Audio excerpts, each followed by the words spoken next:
आप सभी लोगों का स्वागत है आपके अपने YouTube चैनल कॉन्सेप्ट वाली मैथ्स में। आज हम लोग एक बहुत ही इम्पॉर्टेंट टॉपिक लेके आए हैं जो है रोमन नंबर्स का कॉन्सेप्ट। रोमन नंबर्स जो है बहुत लोगों को लिखने में कठिनाई होती है, जल्दी समझ में नहीं आता है। कुछ रूल्स हैं और वो रूल्स को कैसे हम लोग फॉलो करेंगे और उस रूल्स को फॉलो करके कैसे हम लोग लिखेंगे, तो इस वीडियो में हम लोग यही डिस्कस करेंगे। तो आइए समय ना गवाते हुए हम लोग शुरू करते हैं कि रोमन नंबर्स को हम लोग कैसे लिखते हैं। तो देखिए यहाँ पे हम लोगों ने कुछ रोमन नंबर्स को लिखने के लिए नंबर्स लिए हैं, जैसे 1, 3, 2, 5, 6, 7, 8। तो इनको कैसे लिखते हैं आइए देखते हैं। तो 1 को जो है हमारा, उसको रोमन नंबर्स में लिखने के लिए हम लोग इस तरह से लिखते हैं। 1 ये हो गया हमारा 1 का। 2 को लिखने के लिए सिंपली हम लोग क्या करते हैं कि ये 1 और ये 1, 2, ये हमारा 2 लिखा गया। 3 को लिखने के लिए 3 लकीर खींचते हैं इस प्रकार से, 1, 2, 3, ये हमारा 3 लिखा गया। अब 4 को कैसे लिखते हैं? तो 4 को लिखने के लिए सबसे पहले हमें जानना पड़ेगा कि 5 को कैसे लिखते हैं। तो 5 को जो हम लोग है उसको लिखते हैं हम लोग इस प्रकार से, V, ये हमारा 5 का सिंबल है। अब कुछ रूल्स वगैरह भी फॉलो करने होते हैं, तो उस रूल्स के बारे में हम लोग बताएंगे। तो आइए सबसे पहले हम लोग रूल्स के बारे में ही डिस्कस करते हैं। जैसे यहाँ पहला जो रूल है वो है हमारा रिपीटेशन या सम रूल। तो जब भी कोई आपका सर्टेन जो रोमन न्यूमरल्स है अगर वो रिपीट होता है, जैसे मान लीजिए हमारा यहाँ पे 1 को हम रिप्रेजेंट करते हैं इस तरह से, और अगर ये 2 बार रिप्रेजेंट हो रहा है, 2 बार रिपीट हो रहा है, जैसे ये इस तरह से 2 बार रिपीट हो रहा है, तो इसका मतलब हो गया कि ये दोनों आपस में क्या हो जाएगा, सम हो जाएगा, जुड़ जाएगा। यानी 1 और 1 मिल के हो जाएगा कितना, 2 हो जाएगा। इसी प्रकार से अगर हमारा 10 जो है उसको हम लोग रिप्रेजेंट करते हैं x से, तो जब हम x से रिप्रेजेंट करते हैं और एक x अगर हम फिर से लिख देते हैं तो ये दोनों आपस में क्या हो जाएगा, ये जुड़ जाएगा, दोनों ऐड हो जाएगा। और ये दोनों ऐड होने के बाद ये हमारा बन जाएगा 10 और 10 20 बन जाएगा। ठीक है, तो ये बहुत ही इम्पॉर्टेंट कॉन्सेप्ट है, लेकिन इसमें भी लिमिटेशन क्या है, एडिशन का लिमिटेशन है कि कोई भी जो रोमन न्यूमरल है वो 3 बार से ज़्यादा रिपीट नहीं हो सकता है। जैसे मान लीजिए हमारा 10, 10, 20 हो गया। अगर हम 30 लिखना चाहते हैं, 30 लिखना चाहते हैं, तो ये 10, ये 20 और ये 30 हो गया। अब ये 30 तो हो गया, ये 3 बार हमने रिपीट कर दिया, लेकिन ये 3 बार से ज़्यादा रिपीट नहीं हो सकता है। अब अगर हम चाहें अगर कि हम 3 बार से ज़्यादा इसको रिपीट करें तो ये 3 बार से ज़्यादा रिपीट नहीं होगा। तो अब आप कहिएगा कि 40 कैसे लिखेंगे? तो 40 लिखने के लिए हम लोग दूसरा आगे आने वाला जो रूल्स है उसको फॉलो करेंगे।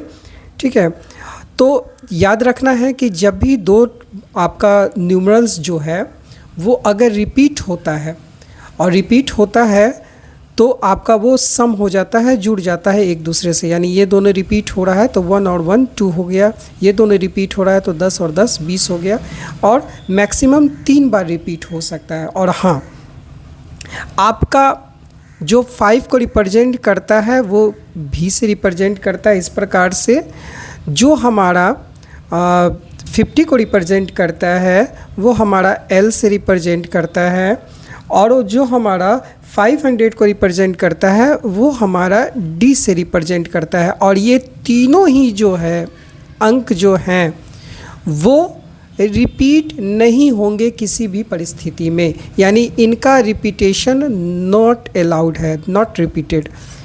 इसके पीछे रीज़न क्या है हम बताते हैं अभी। तो ये याद रखना है कि ये जो हमारा तीनों अंक है यानी यहाँ देखिए 5 जो है हमारा 5 को रिप्रेजेंट करता है, 50 को रिप्रेजेंट करने के लिए L सिंबल होता है और 500 को रिप्रेजेंट करने के लिए D सिंबल होता है और हमारा 100 को रिप्रेजेंट करने के लिए C सिंबल होता है। इस सबको याद रखना है।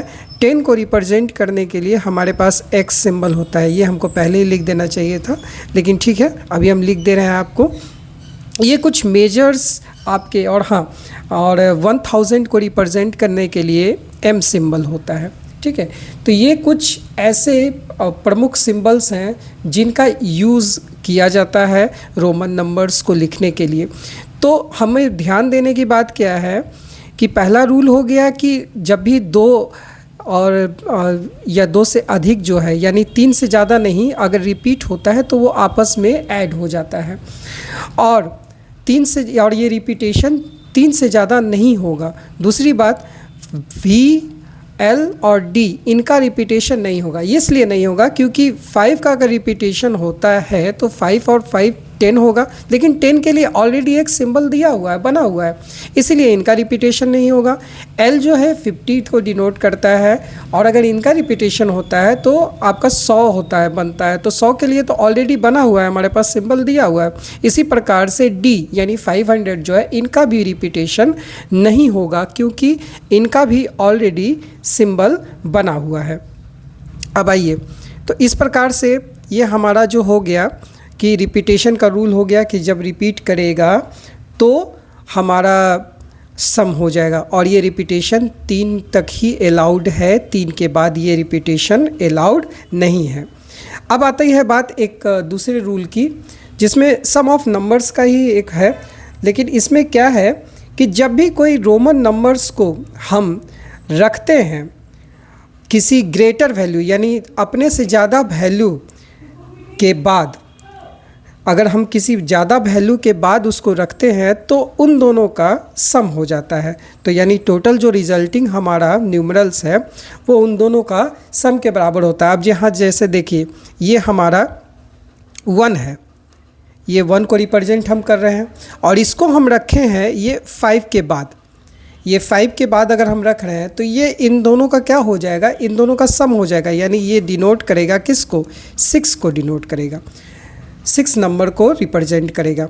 अगर मान लीजिए हमको 11 लिखना है तो हम तो 10 लिख दिए, और 10 के बाद अगर हम 1 लिख रहे हैं, यानी बड़े अंक के बाद जो हमारा बड़े अंक है उसके बाद अगर एक छोटा अंक आता है हमारा रोमन न्यूमरल में, तो ये इन दोनों का क्या हो जाएगा कि सम डिनोट करेगा, और ये हो जाएगा हमारा 10 और 1 11 हो जाएगा।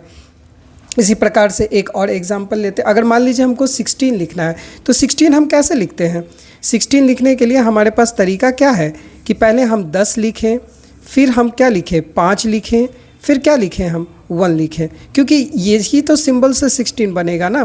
तो हमारे पास क्या बनता है 16 को लिखने के लिए, 10 को रिप्रेजेंट करने के लिए हमारे पास ये है x है, 5 को रिप्रेजेंट करने के लिए v है, और 1 को रिप्रेजेंट करने के लिए 1 है। तो यहाँ पे क्या है कि सबसे बड़ा अंक है यहाँ ये, और उसके बाद छोटा अंक है, तो ये दोनों ऐड हो गया, फिर इस बड़ा के बाद छोटा है तो ये दोनों आपस में ऐड हो गया, यानी ये तीनों आपस में ऐड होके हमारा जो रिज़ल्ट बना वो 16 बना। तो इस प्रकार से हम रोमन नंबर्स को लिख सकते हैं।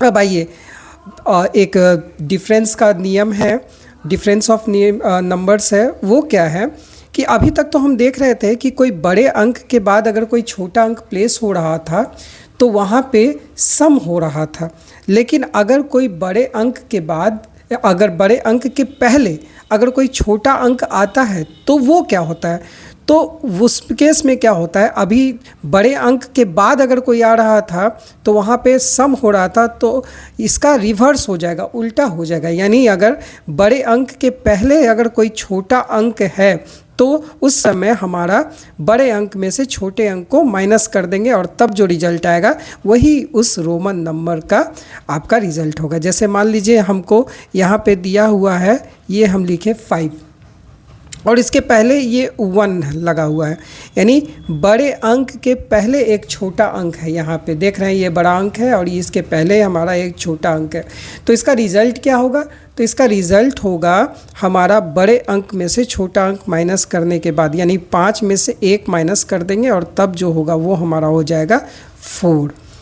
तो इस प्रकार से 4 लिखने के लिए हम लोगों को इस प्रकार से लिखना पड़ेगा, यानी 1 को पहले और 5 को बाद में, यानी बड़े अंक के पहले एक छोटा अंक लिख देने पर वो माइनस हो जाता है, दोनों का डिफरेंस हो जाता है और बड़े में से छोटा जो डिफरेंस करके आता है वही उसी का। अब जैसे मान लीजिए हमको 9 लिखना है, तो 9 कैसे लिखेंगे? तो 10 में से 9 लिखने के लिए हमको क्या करना पड़ता है? 10 लेना पड़ता है और 10 में से हमको 1 माइनस करना पड़ता है, तभी तो 9 आता है ना। तो 10 लिखने के लिए हमको क्या करना पड़ेगा? यहाँ 10 है और माइनस करने के लिए हम बताए हैं कि उसके पहले लिख देंगे, बड़े किससे पहले एक लिख देंगे। तो ये हमारा रिप्रेजेंट करेगा किसको? डिफरेंस को रिप्रेजेंट करेगा। तो इस प्रकार से ये बहुत ही इम्पॉर्टेंट कॉन्सेप्ट है। जैसे मान लीजिए एक और एग्जांपल लेते हैं, हमको 40 लिखना है। तो अब 40 हम कैसे लिख सकते हैं? हमारे पास कौन कौन सा 40 लिखने के लिए ऑलरेडी हमारे पास नंबर्स मौजूद है, रोमन न्यूमरल्स कौन कौन सा मौजूद है? तो एक तो हम जान रहे हैं कि 50 मालूम है, 10 मालूम है। तो हम लोग क्या करते हैं? 40 लिखने के लिए 50 में से हम 10 को माइनस कर देते हैं। तो 10 को माइनस कर देते हैं तो कैसे लिखाएगा ये? 50 सबसे पहले 50 को कैसे लिखते हैं? L से डिनोट करते हैं और 10 को कैसे डिनोट करते हैं? X से डिनोट करते हैं। तो यहाँ पे क्या हो गया? 50 में से 10 माइनस हो गया तो ये हमारा हो गया कितना? 40 हो गया। तो ये बहुत ही इम्पॉर्टेंट आपका नियम है जिसको फॉलो करके हम लोग लिखेंगे। अब आइए एक लास्ट आपका रूल बचा हुआ है, वो है कि जब कभी भी अगर कोई छोटा अंक का रोमन न्यूमरल जो है अगर वो बीच में लिखा हुआ है, दो बड़ा बड़ा अंक लिखा हुआ है, दो बड़ा बड़ा रोमन न्यूमरल हम लिखे हुए हैं और उनके बीच में अगर कोई छोटा वाला रोमन न्यूमरल आ रहा है उनके बीच में, तो वो छोटा वाला रोमन न्यूमरल किससे घटेगा? तो वो अपने राइट साइड वाले से घटेगा। जैसे मान के चलिए हमें यहाँ एक एग्जांपल ले रहे हैं x15। आप यहाँ देख रहे हैं कि यहाँ पे x है, 1 है, 5 है, यहाँ पे ये भी बड़ा है, ये भी बड़ा है और इसके बीच में ये छोटा है। तो ये 1 जो है ये किससे घटेगा? तो ये घटेगा अपने राइट साइड जो है इसका, ये 5 जो है उससे घटेगा। तो इसका मतलब क्या हो गया कि ये 10 हो गया। 10 का मतलब क्या हो गया? ये x का मतलब हो गया 10 और एडिशन होता है, एडिशन होता है तो इसका मतलब क्या हो गया? प्लस। और ये इसका वैल्यू जो है, इसका ऑलरेडी वैल्यू हमको मालूम है 1 और 5 का वैल्यू क्या होता है? 4 होता है। और इस तरह से भी हम डिनोट कर सकते हैं कि यह हमारा जो 5 है, 5 में से 1 चला गया तो हमारा कितना बचा? 4 बचा और ये 4 होके बन के हमारा 14। तो इस प्रकार से ये हमारा 14 को रिप्रेजेंट कर रहा है। अब मान लीजिए हमको यहाँ दिया हुआ है x1x। अब ये किसको रिप्रेजेंट कर रहा है भाई? तो ये रिप्रेजेंट हमारा कर रहा है, यहाँ तो हो गया हमारा 10, ये 10 हो गया और प्लस ये हमारा जो है x और ये बीच में 1 है तो x में से 1 माइनस होगा, यानी x का मतलब 10, 10 में से 1 माइनस हो जाएगा, ये कितना बच जाएगा? 9 बच जाएगा। तो ये हमारा रिप्रेजेंट करेगा किसको? 19 को। ठीक है, तो इस प्रकार से ये बहुत ही इम्पॉर्टेंट रूल्स है, चारों रूल्स जिसका हम लोगों को याद रखना है। सबसे पहला जो है आपका रिपीटेशन रूल है, यानी रिपीट अगर जब करेगा तो वो आपस में ऐड हो जाता है और ये रिपीटेशन 3 बार ही मैक्सिमम अलाउड है और वो भी आपका V, L और D ये रिपीट नहीं होंगे। दूसरी बात, जब कभी भी कोई भी अलग अलग जो न्यूमरल्स है, सिंबल्स है हमारा रोमन नंबर्स का, अगर वो एक दूसरे के अगल बगल लिखा हुआ है तो उन दोनों का सम हो जाता है, ये दूसरा रूल है। तीसरा है कि जब कभी भी कोई छोटा वाला रोमन न्यूमरल जो है, रोमन सिंबल अगर बड़े के पहले लिखा हुआ है तो उन दोनों का डिफरेंस हो जाता है। और बिटवीन रूल जो है वो बताता है क्या कि अगर दो रोमन सिंबल के बीच में अगर एक छोटा, दो बड़े रोमन सिंबल के बीच में अगर एक छोटा रोमन सिंबल लिखा हुआ है तो हम जो छोटे वाले हैं उसको, जो हम उसके राइट साइड है उसी से माइनस करते हैं, उसी से घटाते हैं। तो आइए अब हम इसको कंप्लीट करते हैं इस चार्ट को। तो देखिए इस प्रकार से 4 जो है, तो 4 के लिए हम बता दिए कि क्या करना पड़ेगा। अब यहाँ पे 1 लिख देना पड़ेगा और भी लिख देना पड़ेगा, ठीक है। अब यहाँ पे 6 है, तो 6 अब कैसे लिखाएगा, 5 + 1, तो ये 5 हो गया और 1 कर दिए तो 6 हो गया, ठीक है। अब यहाँ 7 है, तो 7 कैसे लिखाएगा, 5 6 7, ये लिखा गया। अब हमारा 8 कैसे लिखाएगा, तो 8 हमारा लिखाएगा, ये हो गया 5 6 7 8। अब हमारा 9 कैसे लिखाएगा, क्योंकि अब यहाँ पे मान लीजिए 4 जो 1 का सिंबल है वो तो हम नहीं दे सकते, क्योंकि 3 से तो ज़्यादा रिपीट होगा नहीं, इसलिए क्या करना पड़ेगा, 9 को 10 में से माइनस करना पड़ेगा 1 को, यानी 1 माइनस कर दिए हम 10 में से, तो ये हमारा 9 बन गया। अब आइए 20 कैसे लिखेंगे, तो ये हमारा 2 बार रिपीटेशन हो जाएगा, तो ये 20 लिखा जाएगा, ठीक है। उसके बाद 30 कैसे लिखाएगा, तो 3 बार रिपीटेशन हो जाएगा, 10 10 10, ये 30 हो जाएगा, 3 बार रिपीटेशन। 40 कैसे लिखाएगा, तो 3 बार से ज़्यादा तो रिपीट होगा नहीं, तो फिर हम लोग क्या करेंगे, 50 में से 10 को माइनस कर देंगे, तो ये हमारा हो जाएगा कितना, 40 बन जाएगा। अब 60 कैसे लिखेंगे, 60 के लिए 50 में हम 10 जोड़ देंगे, तो L 50 और 10 60। 70 कैसे लिखाएगा, 50 में 20 जोड़ेंगे, यानी 50 60 70। उसके बाद 80 कैसे लिखेंगे, तो ये हो गया हमारा 50 60 70 80। देख रहे हैं ना, ये आप पैटर्न देखते जाइएगा कैसे होता है। अब है हमारा 90, लेकिन यहाँ दिक्कत आ गया कि x वाला जो है वो 3 बार से तो ज़्यादा रिपीट होगा नहीं, तो हमको क्या करना पड़ेगा, 90 को लिखने के लिए, 90 को लिखने के लिए 100 में से 10 माइनस करना पड़ेगा, तो ये 10 हो गया माइनस और 100 हो गया यहाँ पे, यानी छोटे वाले के बाद हम बड़े वाले लिख रहे हैं, यानी बड़े वाले से पहले अगर छोटा वाला है तो वो माइनस हो जाता है, रूल हमारा। अब इसी प्रकार से देखिए 200 हमको लिखना है, तो 200 के लिए क्या करना पड़ेगा, 100 100 दोनों मिलके 200 हो गया। 300 के लिए क्या करना पड़ेगा, 100 200 300, 3C लिख दिए तो हमारा 300 हो गया। अब 400 के लिए 3C तो रिपीट होगा नहीं, 3C रिपीट नहीं होगा तो क्या हो जाएगा, एक हमारा 500 के लिए सिंबल बना हुआ है, तो 500 में से जब हम 100 को माइनस कर देंगे तो हमारा ये 400 हो जाएगा। अब आता है हमारा 600, कैसे लिखेंगे भाई, तो 500 के बाद अगर हम 100 जोड़ देंगे उसमें तो 600 हो जाएगा। 700 कैसे लिखेंगे, ये 500 के बाद ये 600 और ये 700, ये हो गया हमारा।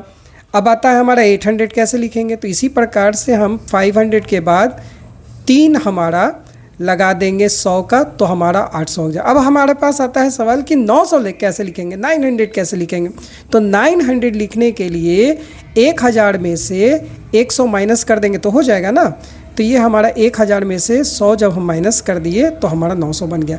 अब कुछ टिपिकल टाइप का आता है, जैसे मान लीजिए 5000 को कैसे लिखेंगे, क्योंकि अधिकतर जगह पे आपको 1000 का ही मिलेगा, 5000 वगैरह जो है आपको जनरली नहीं मिलेगा, 10,000 नहीं मिलता है। तो उसके पीछे रूल क्या है कि सबसे पहले क्या करते हैं कि 5000 को लिखने के लिए हम लोग क्या करते हैं कि 5 का ये जो हमारा 1000 का जो है सिंबल वो कितने हज़ार का है उसको देखते हैं। जैसे मान लीजिए यहाँ पे 5000 है तो कितना हज़ार हो गया, 5000। ये 10,000 है तो कितना हज़ार हो गया, तो 10,000। 10 ये हमारा है 50,000 तो ये कितना हज़ार हो गया, 50,000। ठीक है, ये हमारा हो गया 1 लाख। तो 1 लाख है तो इसमें हज़ारों की संख्या कितनी है, 100,000 है। ठीक है, 100,000 है। अब यहाँ पे हमारा 5 लाख है तो 5 लाख में हज़ारों का संख्या कितना है, 500,000 है, 500,000।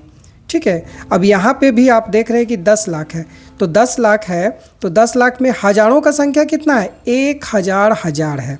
ठीक है ना, तो इसमें सबसे पहले जो हज़ार रहता है यानी जितना हज़ार रहता है उसका सिंबल लिखते हैं। जैसे यहाँ 5000 है तो 5 का सिंबल लिखते हैं और 5 का सिंबल के ऊपर इस तरह से बार लगा देते हैं। इस तरह से बार अगर हम लगा देते हैं तो ये हो गया हमारा 5000, यानी बार जो है उसके ऊपर हज़ार गुना रिप्रेजेंट करता है। ऊपर अगर हम बार लगा दिए तो वो 1000 गुना रिप्रेजेंट करता है। यानी 10,000 है तो 10 पे अगर हम बार लगा दिए तो ये इसका 1000 गुना रिप्रेजेंट करता है। यानी कभी भी हम लोगों को कोई भी अगर रिप्रेजेंट करना रहा कि कौन कितना है तो उसमें 1000 गुना जो है वो बार लगा के रिप्रेजेंट किया जाता है। अब जैसे इसको हम लोग कैसे रिप्रेजेंट करेंगे, आपका 50,000 है तो इस पे तो 50,000 है तो 50 का 1000 गुना, यानी बार जब लगाते हैं तो वो 1000 गुना रिप्रेजेंट करता है। तो फिर ये हो जाएगा हमारा 100 का 1000 गुना, ये हो जाएगा हमारा 500 का 1000 गुना, और ये हो जाएगा 1000 का 1000 गुना। ठीक है, तो इन सब को कंबाइन करके आपको जो भी चीज़ बताया गया रूल्स, और इन सब रूल्स को फॉलो करके कंबाइन करके आप किसी भी नंबर का रोमन नंबर लिख सकते हैं। अब इसको प्रैक्टिस कीजिएगा, बड़ा से बड़ा अंक लीजिएगा, उसका रोमन नंबर लिखने का खुद से कोशिश कीजिएगा। और अगर किसी भी प्रकार का कोई दिक्कत आता है आपको रोमन नंबर लिखने में, तो आप मुझे डीएम में कर सकते हैं, मैसेज कर सकते हैं, कमेंट बॉक्स में लिख सकते हैं। आई होप कि ये कॉन्सेप्ट आपको क्लियर हुआ होगा और आप किसी भी नंबर का अब रोमन नंबर आराम से खुद से लिख सकते हैं। तो अगर वीडियो पसंद आया हो तो चैनल को सब्सक्राइब कीजिए, ज़्यादा से ज़्यादा अपने दोस्तों में इसको शेयर कीजिए, बेल आइकन को प्रेस कीजिए, और जितना से जितना हो सके वीडियो को लाइक ज़रूर कीजिए, और सब्सक्रिप्शन तो बिल्कुल रखिए ताकि मुझे भी मोटिवेशन मिल सके और मैं ऐसे ही आपको और भी बहुत सारे मैथ्स के कॉन्सेप्ट को लेके आता रहूं। तो अगला जो हमारा टॉपिक होगा वो वैदिक मैथमेटिक्स का होगा, जिसमें हम लोग 2 डिजिट नंबर का, 3 डिजिट नंबर का, 4 डिजिट नंबर का मल्टीप्लिकेशन बताएंगे, और वो 1 लाइन में बताएंगे कि 1 लाइन में कैसे हम मल्टीप्लाई करेंगे। ठीक है, थैंक यू।